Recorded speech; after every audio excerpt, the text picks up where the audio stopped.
সাজু ভাই, আজকে না ব্রেকফাস্ট করে নেই, প্রচন্ড ক্ষুধা লাগছে, শরীরটাও ভালো লাগতেছে না, খুব ভাজা পোড়া কিছু খেতে ইচ্ছা করছে। ভাজা পোড়া?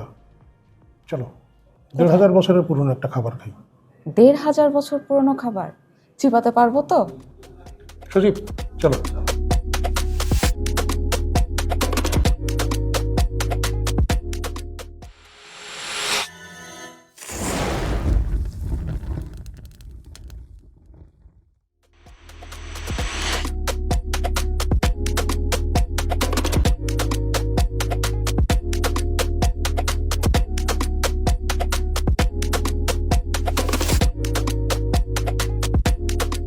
এইটা ১,৫০০ বছর আগের খাবার? হ্যাঁ, এটাই ১,৫০০ বছরের পুরনো খাবার। চীনের ইয়াংজু শহরে প্রথম এই ফ্রাইড রাইসের শুরু হয়। কিভাবে?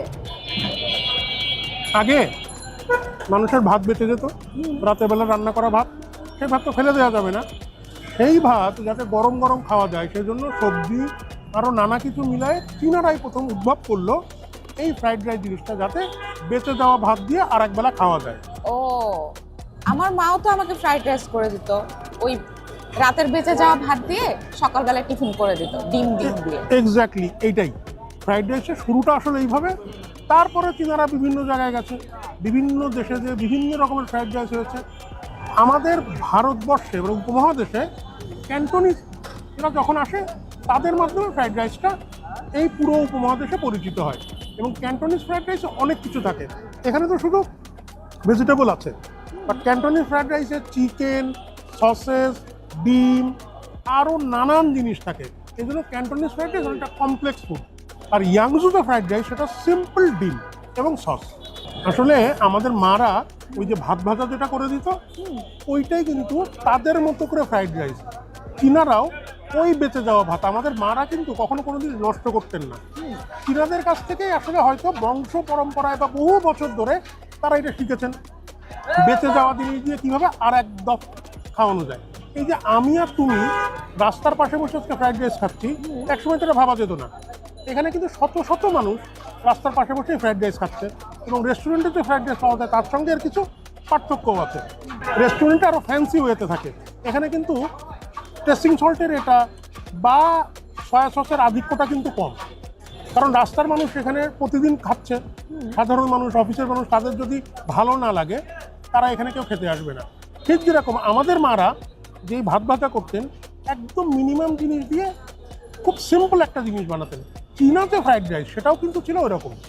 সজীব, চীনা ফ্রাইড রাইসের কিন্তু অনেক রকমের ভাগ আছে। আমরা যেই শহরের গল্পটা করছি ইয়াংজু, সেই ইয়াংজু ফ্রাইড রাইস কিন্তু খুব সিম্পল, কিন্তু এইটা যখন ক্যান্টনিজদের হাতে পৌঁছায় সেটা একটু কমপ্লেক্স হলো। কমপ্লেক্স কোন অর্থে? ওখানে চিকেন, সসেস, নানান প্রকার সবজি, মাশরুম, এরকম অনেক রকমের জিনিস পড়েছে। তো ফ্রাইড রাইসের আসলে অনেক রকম হয়।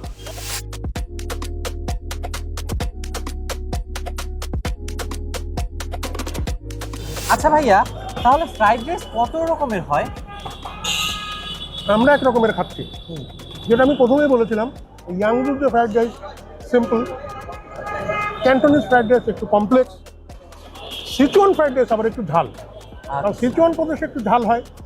এই ফ্রাইড রাইস চীনারা যখন জাপানে নিয়ে গেল তখন তার আরেক রকমের নাম হলো। আবার নাসি গোরেং বলে একটা জিনিস আছে যেটা ইন্দোনেশিয়া, মালয়েশিয়া এবং সিঙ্গাপুরে খাওয়া হয়।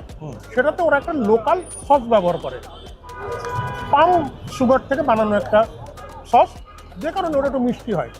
মূলত চীনারাই কিন্তু সব জায়গায় ফ্রাইড রাইসটা নিয়ে যায়।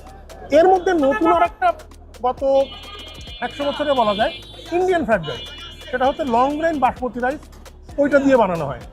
কোথায় একসময় ছিল হচ্ছে বেঁচে যাওয়া ভাত, সেখান থেকে বাসমতি রাইস।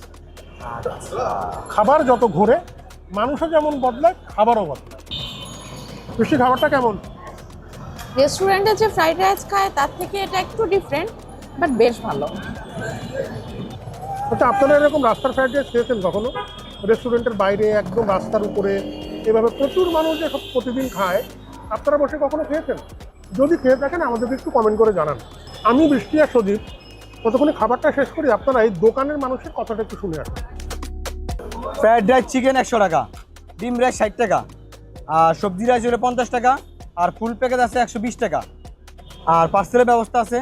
তারপরে আমাদের এখানে চিকেন যায় 900 1000-এর মতো, হ্যাঁ, ডিম যায় 500-600, চাউল যায় 120 কেজির মতো, হ্যাঁ, দূর থেকে পার্সেলের অর্ডার নিয়ে যায় আসা ভালো সেল হয় ইনশাল্লাহ। আমরা নিজেরা দোকান করি, নিজেকে কোনো কর্মচারী নাই, নিজেরাই ব্যবসা করি, আর আমাদের যা থাকে আলহামদুলিল্লাহ। ফ্রাইড রাইস নিয়ে ছোট করে একটু গল্প করলাম আপনাদের সঙ্গে। রাস্তার ধারে, এটা হচ্ছে দৈনিক বাংলা মোড় থেকে মতিঝিল যাওয়ার পথে একটুখানি এগোলেই ঠিক রাস্তার পাশে একটা ফ্রাইড রাইসের এরকম দোকান আছে। আমি যেই খাবারটা নিয়েছিলাম ওটা ছিল 120 টাকা ডিম সহ। বৃষ্টি যেটা নিয়েছিল ওটা ছিল 100 টাকার, ওটাতে ডিম থাকে না। আপনারা কি এখানে খেয়েছেন আমাদেরকে একটু জানাবেন। দেখলেনই তো, অফিস থেকে এসছি, অফিসের সময় হয়ে যাচ্ছে। আপনাদের অভিজ্ঞতাটা চট্টার ইউটিউব চ্যানেল এবং ফেসবুক পেজে একটু জানান, আমরা অফিসে যাই। কেমন? ভালো থাকবেন, চর্চার সঙ্গে থাকুন, খাওয়ান দাওয়ানের সঙ্গে থাকুন।